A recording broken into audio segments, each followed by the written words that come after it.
Actually, it's funny that you should bring that up because there is a cute little story about that. I remember because I was always David growing up. Cut to the first, when I made my first album for Capitol Records. I mean, my manager and I, at our first meeting in the Capitol Records art department, where they were going to pitch me record covers.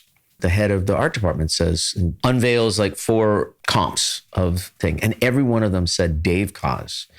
And I'm sitting there with my manager and I'm kind of like biting my tongue. And I finally, because I didn't want to ruffle any feathers. I'm signed to Capitol Records. I don't want to get dropped before my first record comes out. So I said, sheepishly at a break, I just said, my name is actually David Koz, not Dave Koz. And then he said, well, we had a meeting about that. And I just thought, sorry, wouldn't that be funny that they had a meeting about my first name? That's interesting. And they came up, I guess they focus grouped it, and they said, well, Dave Koz sounds better than David Koz. David Koz. And plus, at the time, there was David Sanborn, my idol, my saxophone idol.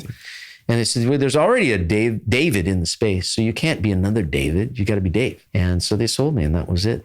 And then from that point on, so this is now 35 years ago, even my own family members, like my brother and sister, who always called me David growing up, they call me Dave for the last 35 years.